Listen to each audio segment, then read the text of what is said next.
To the third day of Semiosis in Communication International Conference. I hope you enjoyed the fruitful presentation from the last 2 days. I assure you that today is going to be a very interesting and challenging day with hot topics such as urban studies, semiotic specialities, and the semiotics of the city. So I want to wish you a warm welcome to the master lecture on New York in 1919, self-reflexive city, given by Professor Mariana NEș. My name is Bianca-Florentina. I am a PhD lecturer at the National University of Political Studies and Public Administration in Bucharest, Romania, and I will be serving as your moderator today. Let me just briefly introduce our keynote speaker. Mariana NEș is a professor and senior researcher at the Institute of Linguistics of the Romanian Academy in Bucharest. For the last 3 decades, she has been a guest lecturer at many universities in Europe and the US. She was guest professor at the University of Perpignan and at the Early Fall School of Semiotics. She has published 200 odd scholarly essays in Romanian and international journals and anthologies. She has also edited and co-edited 4 issues of international journals, Signa, and also anthologies. Just a few administrative issues. We have approximately 40 to 50 minutes for the master lecture presentations, followed by the Q&A session. So please save your thoughts until the end of the master lecture. Professor Mariana NEș, you have the floor. Thank you so much. Well, I hope you do hear me, and let me make myself invisible for the moment and put on the and share my PowerPoint. All right, I hope you see it. Yes, it's working, yes. Okay, thank you.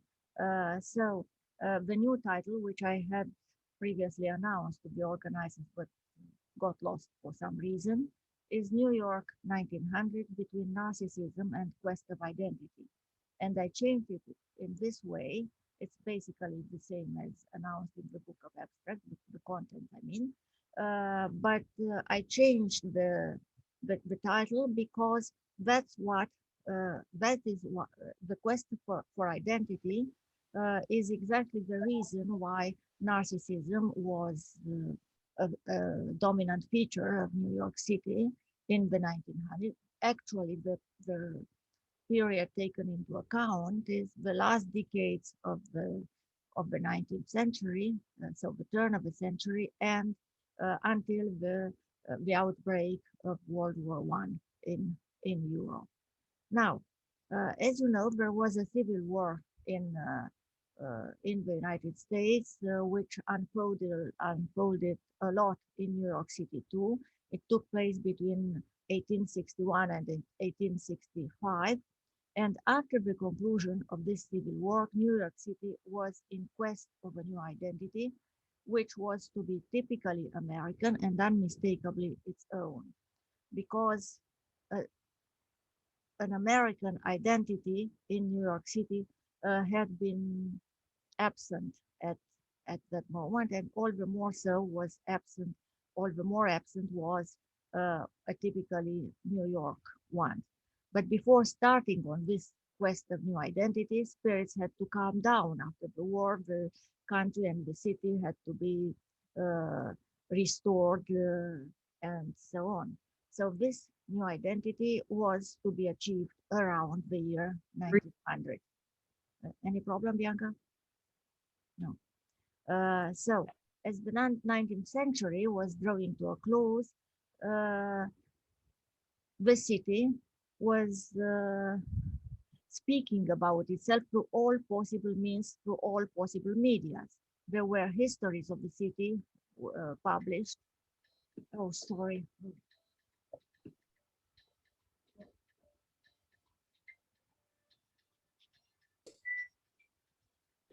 We don't hear you so well. I believe we might have a small technical problem. I do apologize. It was my phone which I had forgotten to turn off. I'm very sorry. So Yeah, no problem. histories of the city were published, in which the city was viewed in itself as a city and not as part of the country it represented. The city was also a character in literature, so not only literary texts were set in the action was set in New York City, but all the many of the movements and feelings of the city uh, and passage of seasons in the city and so on were described.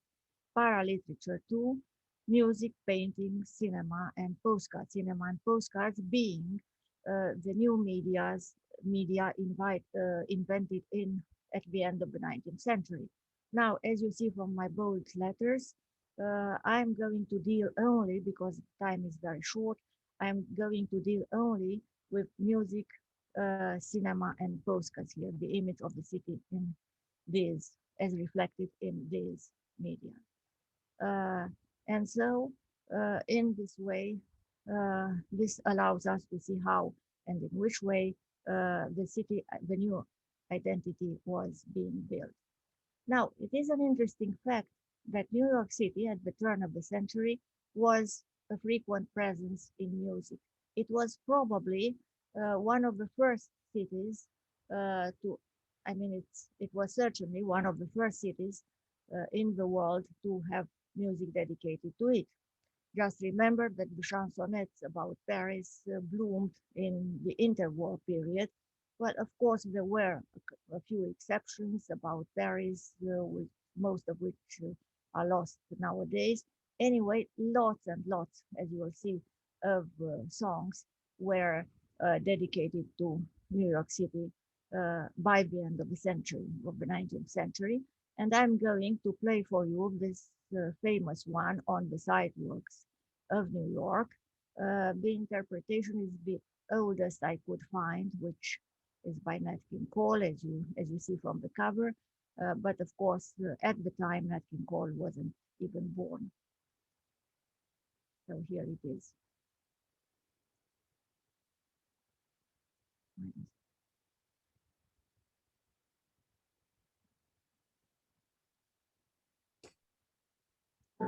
Inside the side, all around the town, and ring a rosy London Bridge is falling down.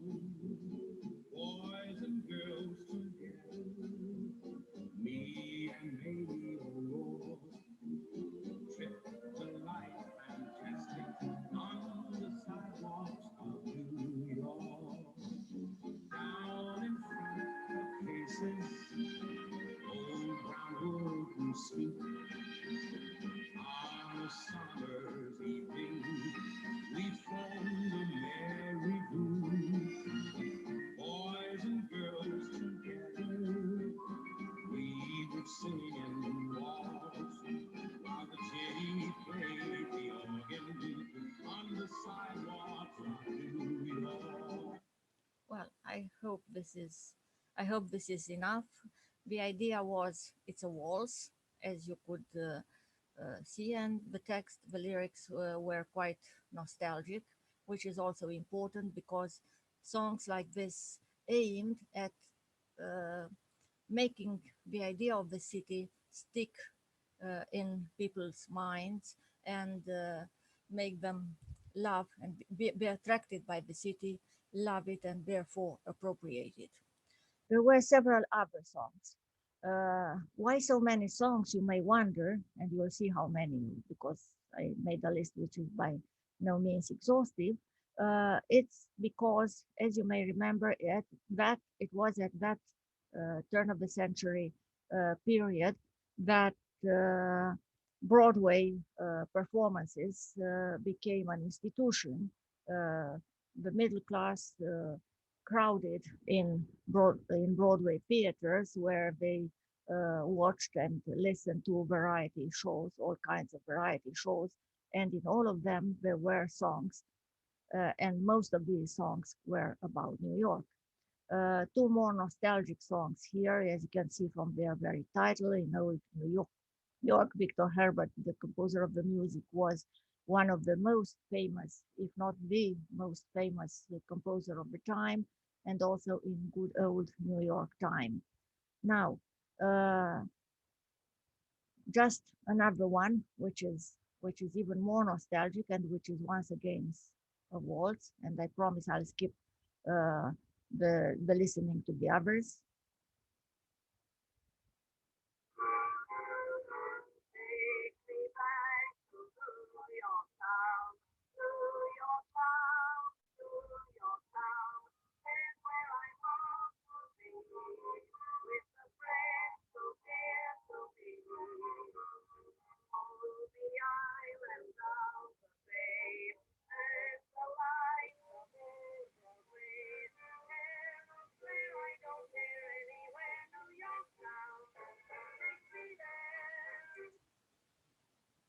So you realized this was also a kind of waltz, and it was also extremely nostalgic, and uh, the singer was craving for going back to the city. Now, a few other titles of songs, just for you to see that various districts of the city were well-known districts of the city were evoked in these songs: Union Square, Murray Hill, and especially the Bowery, and that's important because the Bowery was a district mostly inhabited by recent immigrants. It was in the Lower East Side, and people had to accept that the low living conditions, precarious living conditions there were acceptable, where they were acceptable. So, uh, and see that and realize that there were nevertheless some positive things, so to say, to find there.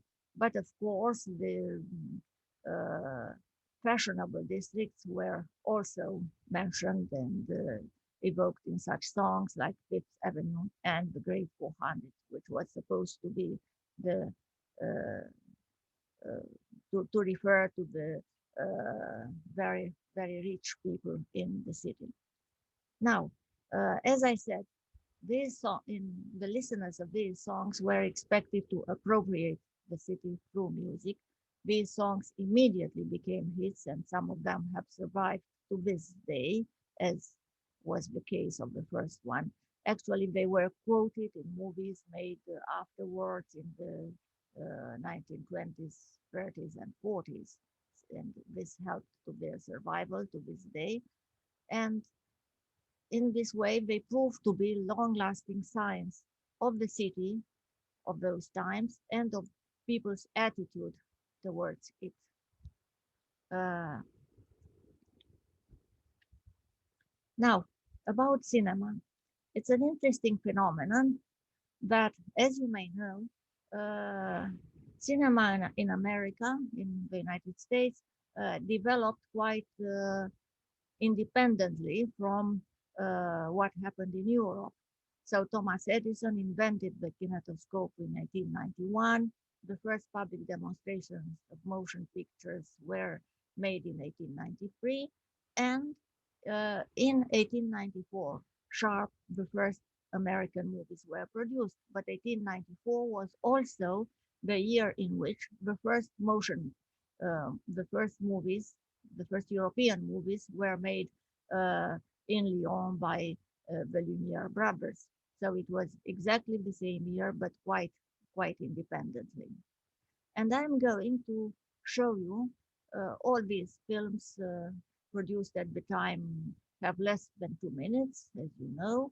And I'm going to show you one of them in which you will see the city and the movement in the city on 23rd Street, which was more or less chosen at random, chosen more or less at random. And you'll see the traffic, you'll see the people and their gait, the way they behaved, the way they walked and crossed the street and so on. It was a kind of chaos, but it was also a live and let live attitude. Here it is.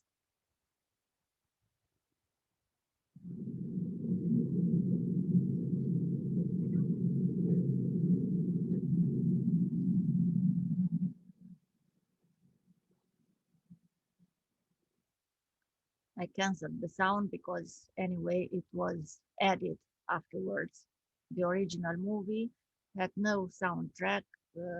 As you know, there was a band playing some live music at the time.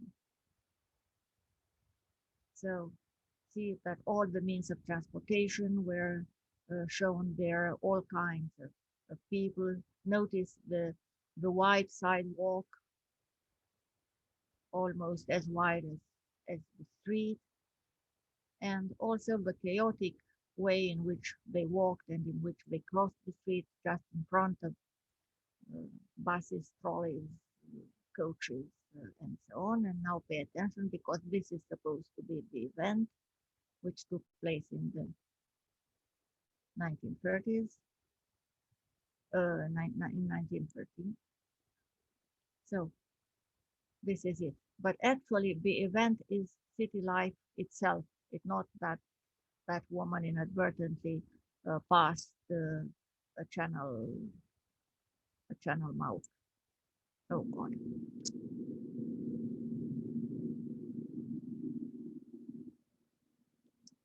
Oh God.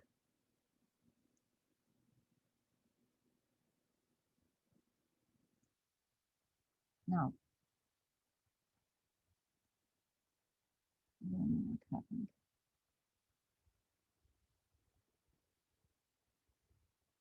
Oh my God. Well, anyway, I have another movie to show to you, and this will be all about movies, which is called Automobile Parade, because automobiles were invented in those times, in 1900, and New York was the city where automobiles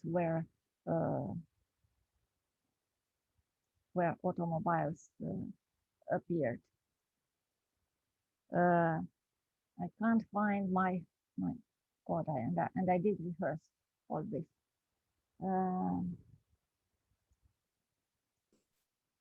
Maybe it's on the next slide, or no, if it's on the next slide, then it's another movie.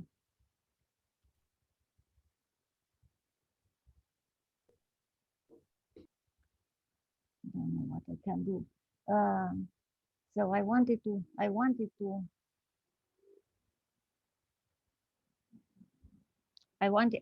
to show to you just this other movie, and then a lot of and then quite a lot of postcards. It has absolutely vanished from everywhere. So now the idea of this other movie, because I don't want to keep you waiting longer. I don't want to keep you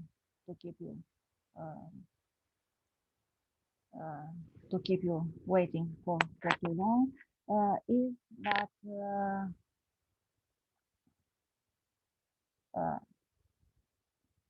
that there were lots of automobiles, and there was no place for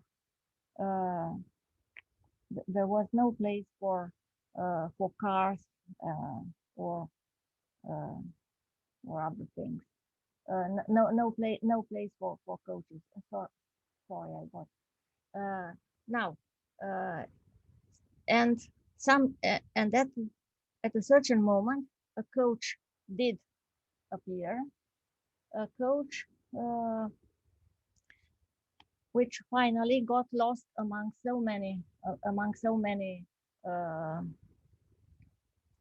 cars, so many cars, and finally the coach exits the scene. It's quite a pity Uh, I can't show you the, here it We is. cannot anymore see the presentation. Excuse me? We cannot see the presentation anymore. It's not shared on the share screen. Not shared. All right. Yes. I will. It's done on purpose because I want to share it again if I find it. If I find the button, yeah, here it is. And afterwards, I want to show you. I want to show you some of the postcards and show you how and let you see how the in which way the city identity was being built. But this only if I can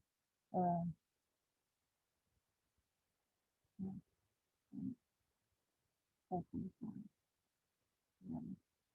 And I rehearsed a lot.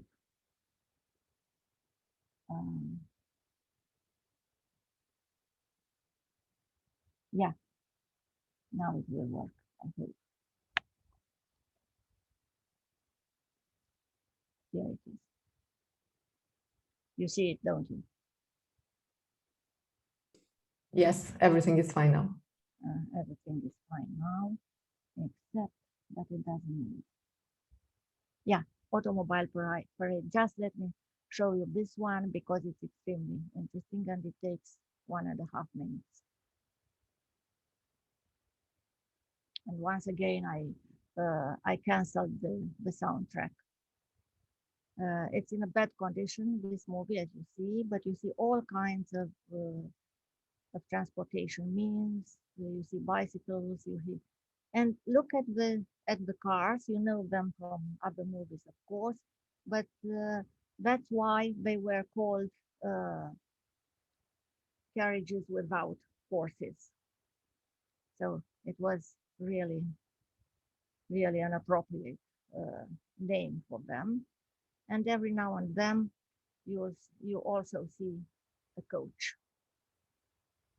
which will appear presently. But anyway, the focus is not on people, but on vehicles. So you see the coach and another coach, and just pay attention what happens. So the horse is quite disoriented, quite unhappy, and he gets blocked. He doesn't know what to do. He can't get any further. Of course, such movies were staged. They were not images taken at random in the streets. Actors were told what to do and so on, but which means that they were made on purpose to convey a message. And the message is that, as I said, the coach exits the stage. It's definitely and irretrievably replaced by cars. So this was it. And now, New York City in turn of the century postcards. I made a kind of scenario. I arranged them according to a kind of scenario I made, just as to show you the passage of the image of New York City from a European to an American kind of city. Now, at first, it looked like a European city, dominated by the church spires of St. Patrick's Cathedral, which was dedicated in 1875, but is in neo-Gothic style nevertheless. So the idea to be conveyed was that New York was a European city, even resembling an old European city because the cathedral was Gothic. Well, perhaps there is too much brick for a European city where you have also wood, but nevertheless, it looks almost like this one, which is a present day image of Cologne, Köln, which is a a city dating from the Romans.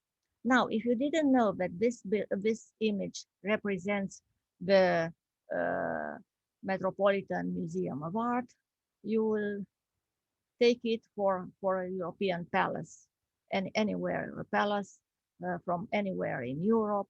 It's along the building is put along the street. The image is slightly diagonal so as to make it appear even uh, wider than it actually is. It has a reduced number of floors, 3 at most.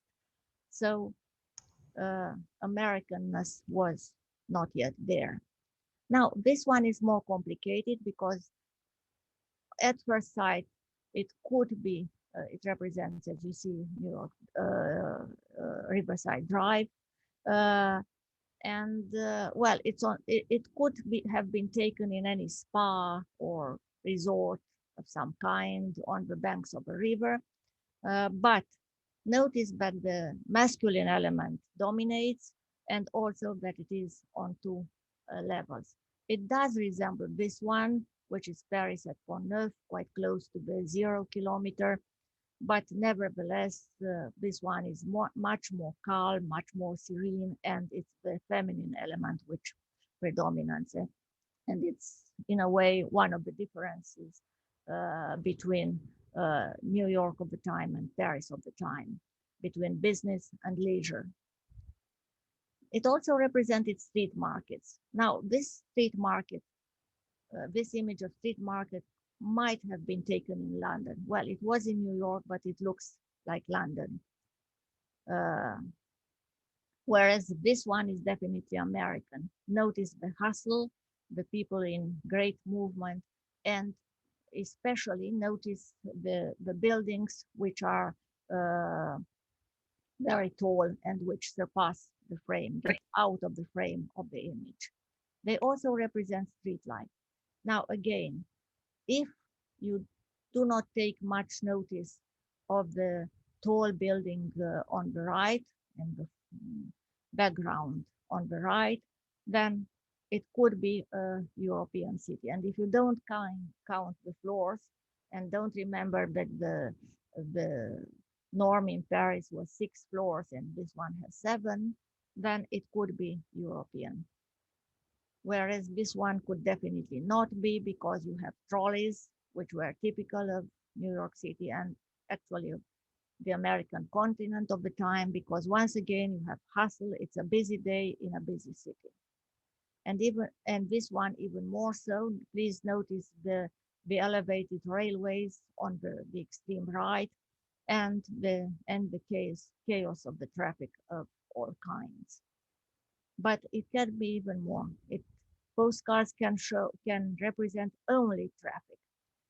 I've never seen such postcards in which focus to be made not on people, not on buildings, but only on traffic and traffic and traffic. And this one is really alienating. It's as if your look, your gaze is made to glide on the rails. It's as if you are absorbed, like by a vacuum cleaner, and have to glide on the rail. And notice another detail, please. Notice the coaches and carts on the street, and see that they go in the reverse direction. It's as if once again they were getting out of history. Now, and this is one which is very, very interesting, and I'd like to draw your attention to it. It represents Trinity Church and the American Surety Building, which was one of the first skyscrapers in New York City. Now, Trinity Church was until 1898, when the first skyscraper appeared in New York City. Trinity Church was the tallest building, the highest building in the city, and it was perceived like that, and people's minds were impregnated with this idea. Trinity Church is the highest, and if you want to get a glimpse of the bird's eye view of the city, you have to you have to climb on top of Trinity Church, on top of the spire. If a guidebook from 1865 even said you even referred to the lofty spires of Trinity Church. Well, soon the spire would not no longer be so lofty because it would be uh, challenged by skyscrapers, but nevertheless, so notice the church is much taller than the skyscraper. Now here it's uh, different. It's the same image, but taken from a different angle. And now the church seems as tall as the skyscraper, or the skyscraper seems to have reached the height of the church spire, and they confront each other like two dualists, let's say, the old and the new, which are stand on equal ground. But the surprise is that in absolute figures, the skyscraper was much taller than the church. And now remember this one, which was the opposite. I think these images show the evolution of mentalities from the perception of the church and of the religious in general as being dominant to the equal ground of the secular and the religious, and then to the gradual retreat of the religious in favor of the secular. Now, this might seem to be the same, but it's not the same. So it represents St. Paul's Chapel and Park Row Building, which was actually the first skyscraper in New York City. This neighborhood looks exactly the same nowadays, except for the churchyard. So notice the churchyard like a kind of memento mori. But notice, please, that the skyscraper is seen as a kind of background for the church. And once again, it's the church which is more important. And now look at this, which represents only the skyscraper, as if the church hadn't been there. It's still there, it hasn't been demolished, but nevertheless, it's no longer supposed to be important. It's skipped from the postcard. And just the last phenomenon I'm going to focus on now, which is the Flatiron and the way it was being treated in the postcards of the time. So the Flatiron was built in 1902. It was one of the first, the fourth, I think, in the city. And notice how inappropriate it looks in this neighborhood, how lonely and hideous, really, among among other buildings, which are not so small after all, which are quite high. And notice that the the image is taken horizontally, so as the height is even more conspicuous, and that the Flatiron is put in the background so as to diminish it a little and to make the other buildings taller than they are, but still it's quite hideous. Now, so it was a lonely giant, and now the idea was how to tame it in postcards. First of all, they were made vertically, so the horror was not so conspicuous. And there were images taken in all seasons and in all times of day, in winter, and notice the trees which seem taller than the skyscraper and which is in the distance anyway. So to be better accepted. If it's shorter than trees, the horror is not so much. Here it is again in storm, and it's as tall as the tree in the foreground. It's not by chance that there are always trees. And here it's more or less accepted. But notice nevertheless the joke of making the top of the skyscraper surpass, get out of the frame. So it's still something interesting, something strange. but nevertheless, people seem to have accepted it.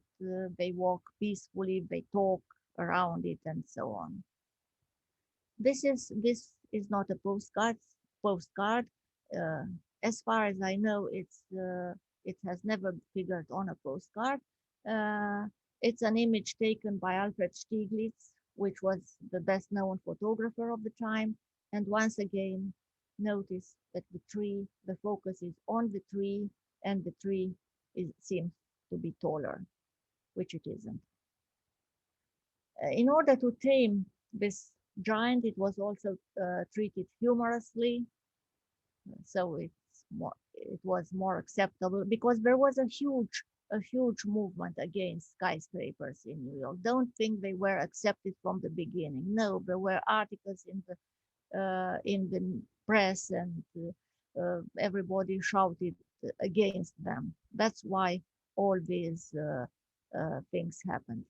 But finally, it was accepted.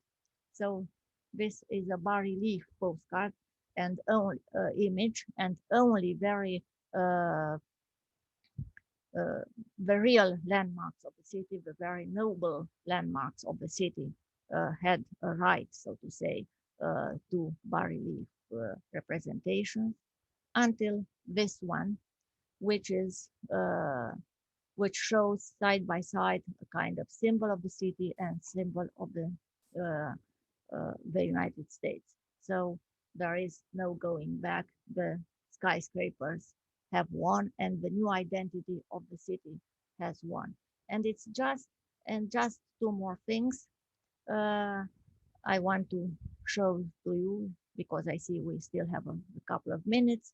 I mentioned Alfred Stieglitz before, who made several photographs of New York. And I am going to show you the terminal and the airplane, as you see from my bold letters. The terminal was, this image was taken in 1893, and it's important. And the airplane, important again in 1910. So it's not a bus terminal, it's not a boat terminal, it's a coach terminal, end of the 19th century. And now we have the airplane. So see what a huge way has been covered by the city in less than 2 decades.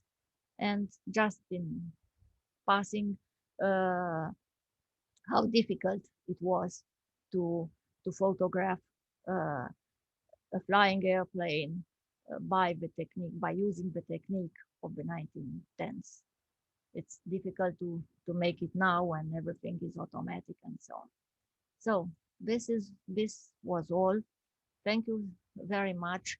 I'm really sorry for the accident which occurred, and I'll take all the questions you may want to ask.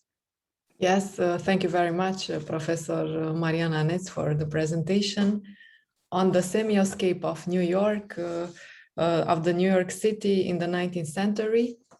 Congratulations for your presentation. I think it is very interesting the way that you managed to reconstruct the atmosphere of the New York City around that times.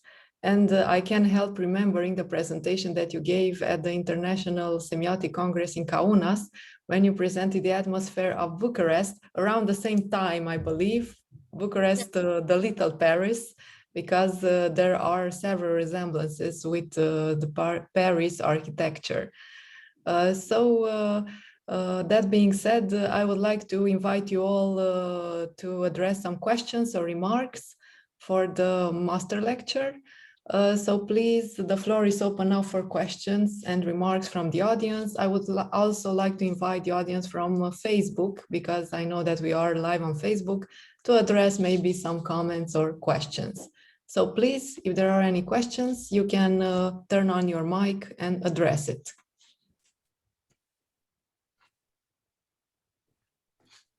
Okay, I have a question. Yes, sure. So first of all, Mariana, thank you so much. That was absolutely fascinating. And I really enjoyed all the different approaches, film, postcards, songs.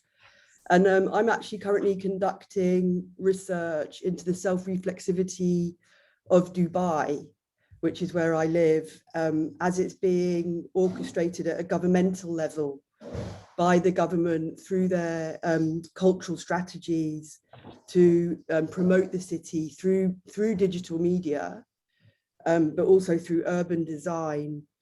And so I wanted to ask you to say a bit more about the concept of self-reflexivity at the social level, because that's something that I can see occurring in Dubai. And so I think it's really interesting, and I'd like, especially as self-reflexivity is normally associated with an individual's agency. Yes. So if you could say more about self-reflexivity at the social level that you're talking about. Yes, it is also associated with the individual, because you may remember that the 19th century was very Victorian, and people were quite so the mentality was a Victorian one in the United States too. So people were quite aware of the gaze of the other, behave in public, take care how you walk, how you get dressed, how you speak in public, and so on. They were always aware of this, and they always wanted to appear at their best.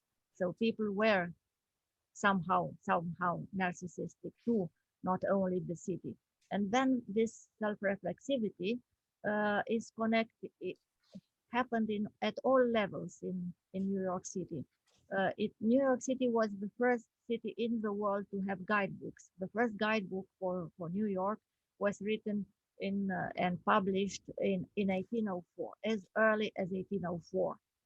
And then the second was in 1819, and then there were guidebooks issued every year. So there were about 100 in a century, and 100 guidebooks. Whereas remember that the first Baedeker for Paris was only from the 1860s. I forget the exact year, 1865 or so.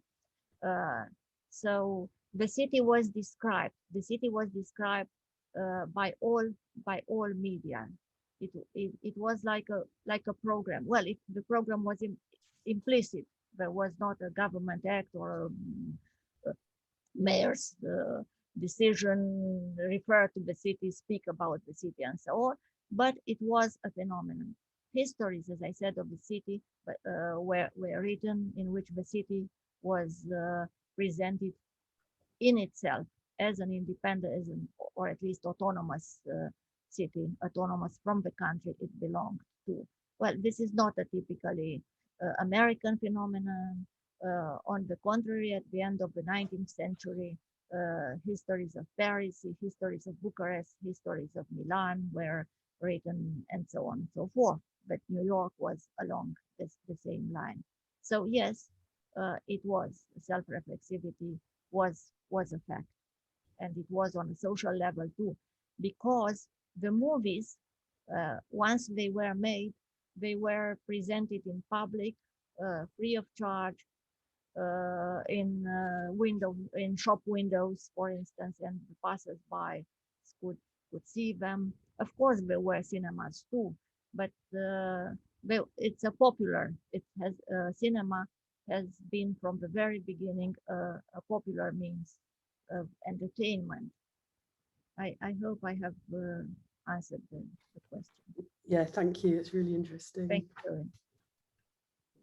Thank you very much for your questions. So if there are any other questions or remarks from the audience, please feel free to address them. Maybe we would appreciate a short presentation of yourself, so we would know who are we talking with. You mean, who do you mean? The persons who are asking questions, yes, from the audience. Well, until the audience comes up with some questions, I would like to mention the fact that the images that were presented, I was really impressed by the visual artifacts of the New York City around that time. I believe that New York City was an eclectic city in a way, combining different styles, also architectural styles, but also styles that brought us to a European perspective in a way, the crowded places and the traffic and so on. So I wanted to ask you, how do you think that the identities, the new identities were built around that time compared to maybe what happens nowadays? What were the specificities of the identity building that time? That's a complicated, it was a complicated phenomenon, even more complicated than it is nowadays, because of course the United States were supposed to be a melting pot, but nevertheless there were so huge waves of recent immigrants from different countries, from different parts of the world, and they were more or less confined to various specific neighborhoods. So there was a Chinatown, there was the Lower East End for the recent German, especially German immigrants, and there was Greenwich Village, which was a place for the artists and the avant-garde minds, the reformers, and so on. There was, of course, Fifth Avenue and Park Avenue, which were places where villas and palaces of the rich were being built. So these were just efforts to make people from various social strata and from various neighborhoods and coming from various parts of the world accept that they had to live together. There was also Central Park, which was open to all, and that's important. But Central Park also had a coach drive, so you could go there without getting off your coach. So it was democratic, and in another way, it was not. So it's a complicated process.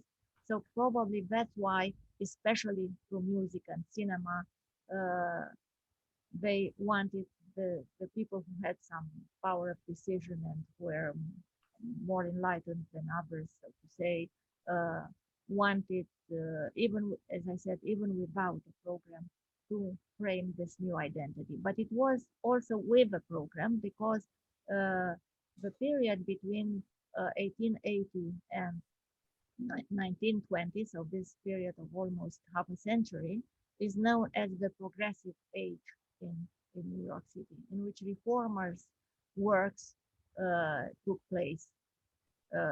Many articles in the press, for instance, I didn't mention because I thought I wouldn't have time, the famous book and album, How the Other Half Lives, by Jacob Riis.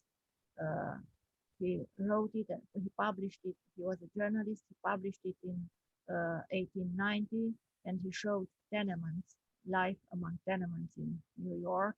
Tenements were sordid and very extremely poor blocks of flats in which recent immigrants were lodged. And he wanted to draw people's attention and to change the state of the art. And he did change it by the help of, also by the help of Rockefeller, who helped demolish the tenements and build more recent, more decent blocks of flats. So yes, steps were taken, concrete steps, not only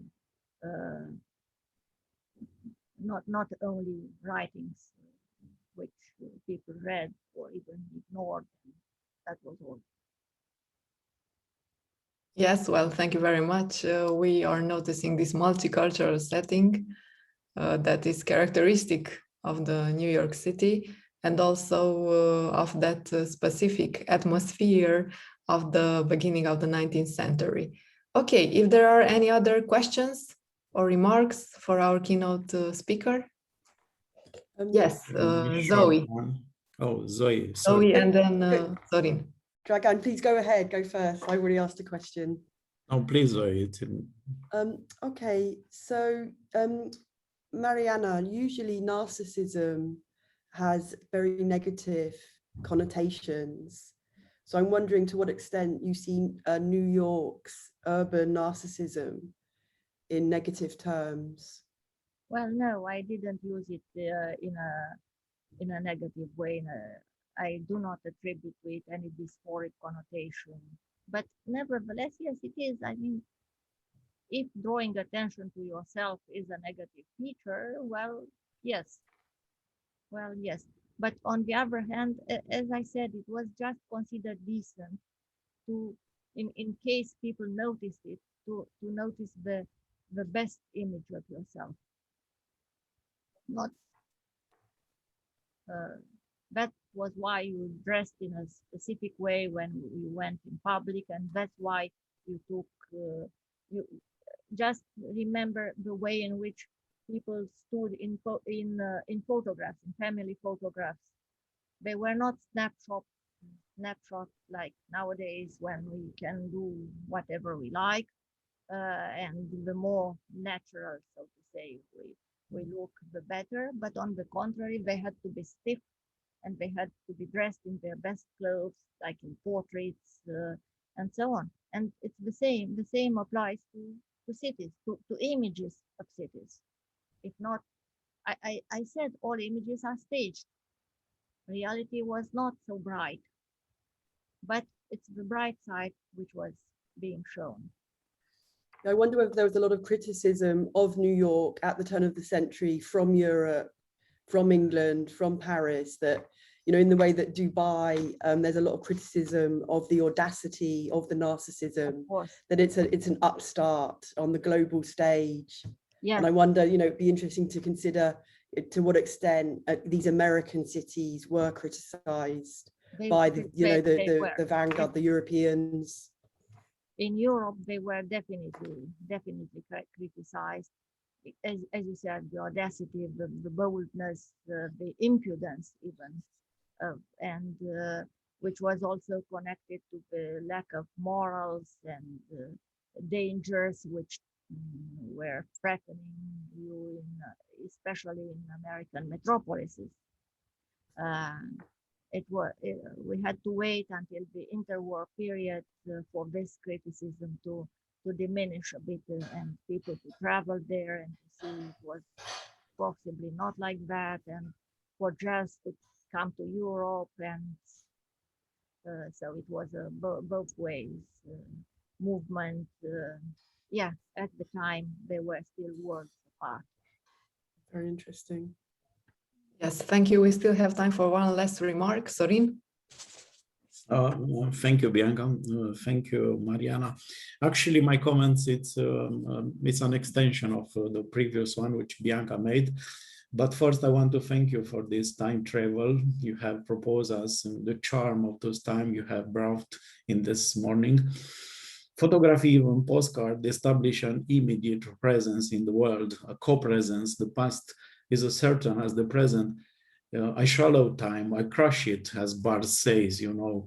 He distinguished between studium, by which he understands some kind of field of cultural interest that photography proposes, and punctum, that detail that steals your eyes, fix it in something specific, quite individual.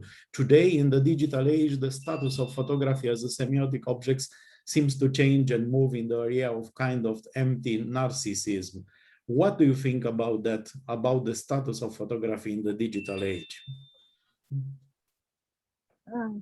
It's no longer what it used to be. Now everybody takes photos all the time. I wonder who's going to watch all these thousands of photographs and films, handmade, so to say, films everybody does. So it changed. The status of photography has changed in the digital world, or maybe the digital world has changed the status of photography, as it has also changed so many other spheres of civilization, and as it has also changed people and people's minds. So yes, much as I appreciate Roland Barthes,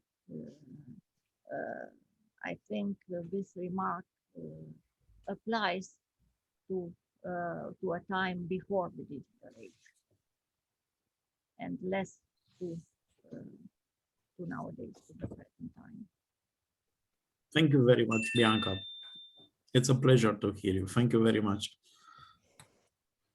Thank you very much for your participation at this master lecture. Let's give a big round of applause to Professor Mariana NEș. Very interesting and charming presentation.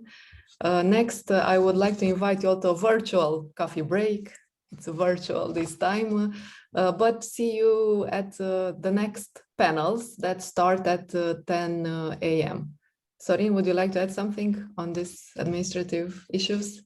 No, thank you all. Thank you, Bianca, for your kind words and for moderation. And please, I invite you all to the next panel. Thank you very much. Thank you. Have a nice day. Goodbye. See you.